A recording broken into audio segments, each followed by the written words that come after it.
السلام علیکم ورحمۃ اللہ وبرکاتہ۔ رمضان کی 22ویں رات مبارک ہو۔ آج کا سبق شروع کرتے ہیں۔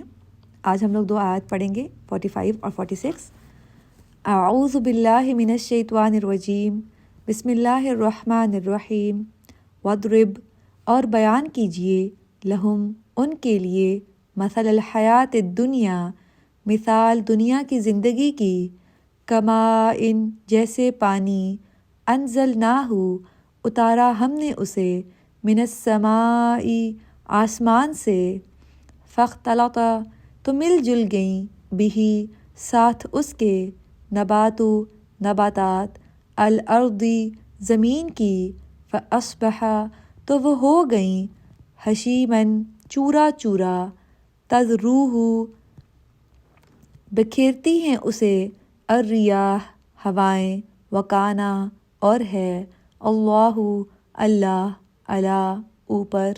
کلی، ہر، شیءٍ، چیز کے، مقتدراً، قدرت رکھنے والا، المال، مال، والبنون، اور بیٹے، زینت، زینت ہیں، الحیات الدنیا، دنیا کی زندگی کی، والباقیات، اور باقی رہنے والی، الصالحات، نیکیاں، خیرٌ، بہتر ہیں، عند ربک، آپ کے رب کے نزدیک، ثواباً، ثواب کے اعتبار سے، وخیرٌ، اور بہتر ہیں، عملاً، امید کے اعتبار سے۔ آیت 46 میں دنیاوی زندگی کی مثال بیان کی جا رہی ہے۔ اللہ تعالیٰ نے فرمایا وَاضْرِبْ لَهُمْ، اور ان سے بیان کیجئے، یعنی اے محمد صلی اللہ علیہ وآلہ وسلم، آپ لوگوں سے بیان کر دیں۔ کیا بیان کر دیں؟ مثل الحیات الدنیا، دنیاوی زندگی کی مثال، جو زوال پذیر، فنا پذیر اور ختم ہو جانے کے اعتبار سے، کماء انزلناہ من السماء فاختلط بہ نبات الارض، ایسی ہے جیسے پانی جسے ہم نے آسمان سے برسایا تو اس کے ساتھ زمین کی رویدگی مل گئی۔ زمین میں جو دانہ ڈالا گیا اس میں رویدگی پیدا ہوئی، اور جب اس پر پھول پھل آئے اور وہ سرسبزی اور شادابی کی بہار دکھانے لگا تو بہت بھلا نظر آنے لگا، مگر اس سب کچھ کے بعد ایک ایسا وقت آیا، فَأَصْبَحَ هَشِيمًا تَذْرُوهُ الرِّيَاحُ، پھر وہ چورا چورا ہو گیا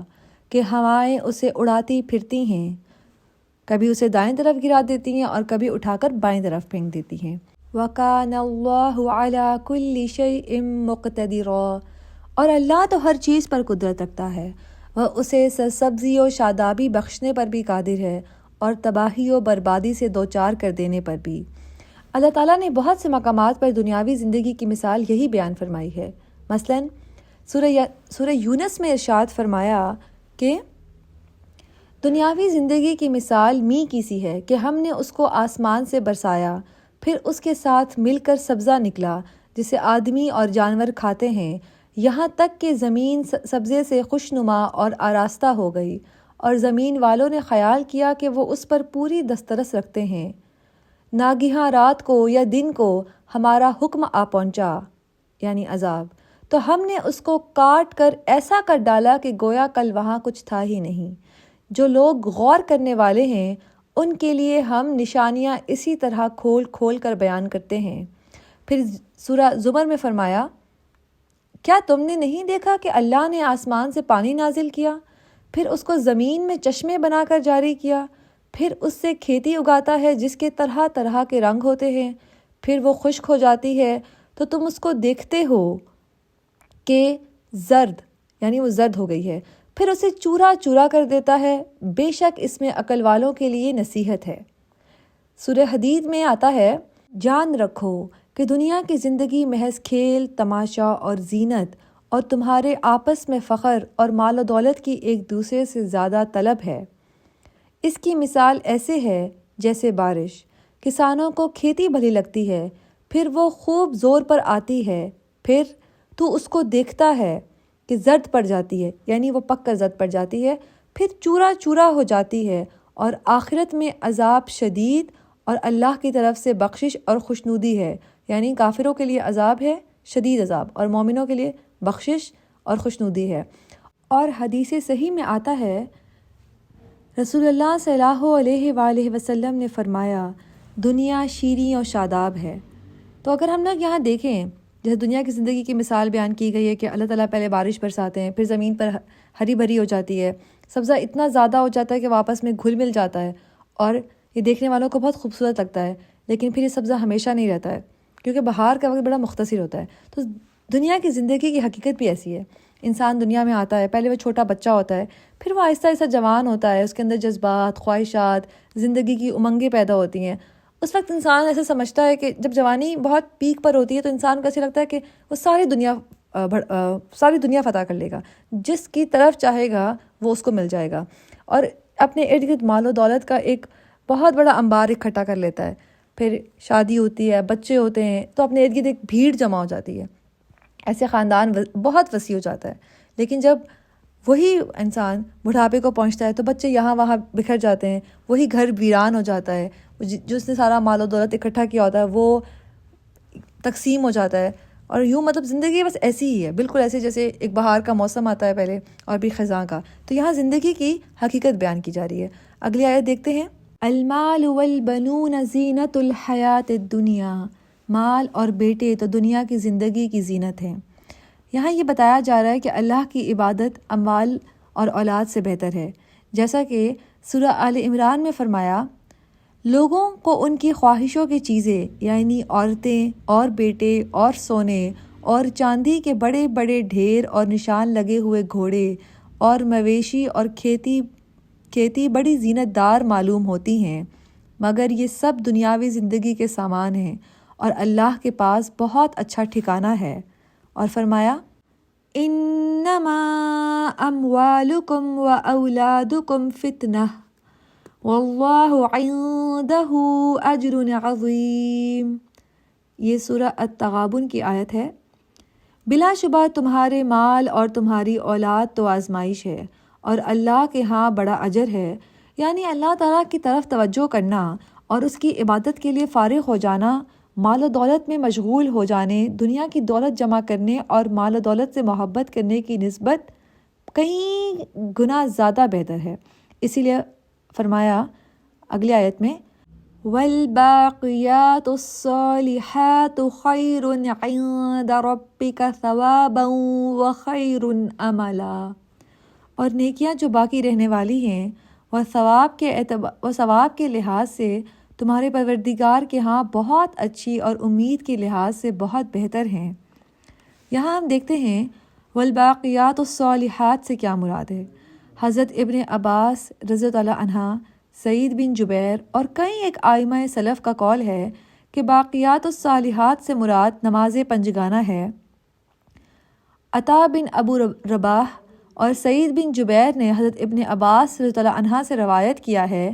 کہ باقیات الصالحات سے مراد یہ کلمات ہیں، سبحان اللہ والحمد للہ ولا الہ الا اللہ واللہ اکبر۔ امیر المومنین عثمان بن عفان رضی اللہ عنہ سے پوچھا گیا کہ باقیات الصالحات سے کیا مراد ہے، تو انہوں نے فرمایا کہ ان سے مراد یہ کلمات ہیں، لا الہ الا اللہ وسبحان اللہ والحمد للہ واللہ اکبر ولا حول ولا قوة الا باللہ۔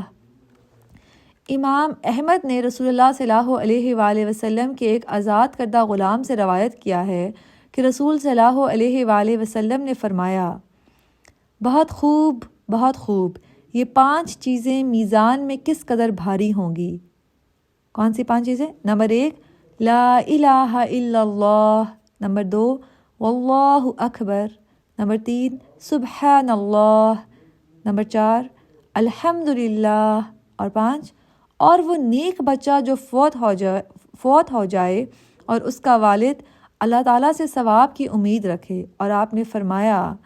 5 چیزیں بہت خوب ہیں، جو ان کے ساتھ یقین رکھتے ہوئے اللہ تعالیٰ سے ملاقات کرے گا تو جنت میں داخل ہو جائے گا۔ اور وہ کون سی 5 چیزیں ہیں جن پہ جو بھی یقین رکھتے ہوئے اللہ سے ملاقات کرے گا تو جنت میں داخل ہوگا؟ نمبر 1 اللہ، نمبر 2 یوم آخرت، نمبر 3 جنت و جہنم، نمبر 4 بعثت بعد الموت، موت کے بعد دوبارہ اٹھایا جانا، اور نمبر 5 حساب پر ایمان رکھتا ہو۔ بن ابو طلحہ نے ابن عباس رضی اللہ عنہ سے روایت کیا ہے کہ باقیات صالحات سے مراد اللہ کا ذکر، لا الہ الا اللہ واللہ اکبر وسبحان اللہ والحمد للہ وتبارک اللہ ولا حول ولا قوة الا باللہ استغفر اللہ صلی اللہ علی رسول اللہ، اور روزہ، نماز، حج، صدقہ، غلام آزاد کرنا، جہاد، صلہ رحمی اور دیگر تمام اعمال حسنہ ہیں، پس وہ باقیات صالحات ہیں جو اپنے انجام دینے والوں کے لیے جنت میں اس وقت تک باقی رہیں گے جب تک آسمان و زمین باقی رہیں گے۔ اوفی نے ابن عباس رضی اللہ عنہ سے روایت کیا ہے کہ ان سے مراد پاکیزہ گفتگو ہے، یعنی باقیات صالحات سے مراد پاکیزہ گفتگو بھی ہے۔ عبد الرحمن بن زید بن اسلم کا قول ہے کہ تمام اعمال صالحہ ہی باقیات صالحات ہیں۔ امام ابن جریر رحمۃ اللہ نے بھی اسی قول کو پسند فرمایا ہے۔ تو یہاں اس آیت میں ہم لوگ دیکھتے ہیں کہ جو ہمیں کیا بتایا جا رہا ہے کہ الصالحات میں کیا کیا شامل ہے، چھوٹی بڑی ہر نیکی شامل ہے، خاص طور پہ اللہ تعالیٰ کے ذکر اور اللہ کا قرب حاصل کرنے کا طریقہ کیا ہے، نیکیاں، ایک تو طریقہ یہ ہے، اور اس سب میں جو رکاوٹ بنتا ہے نا وہ کیا بنتا ہے، مال اور اولاد کی فکر۔ تو خود کو مال و اولاد کی بیجا فکر سے نکالنا ہے۔ اور چلیے پھر آج کی ان آیات کی تلاوت سنتے ہیں۔ واضرب لهم مثل الحياة الدنيا كماء أنزلناه من السماء فاختلط به نبات الأرض فأصبح هشيما تذروه الرياح وكان الله على كل شيء مقتدرا المال والبنون زينة الحياة الدنيا والباقيات الصالحات خير عند ربك ثوابا وخير أملا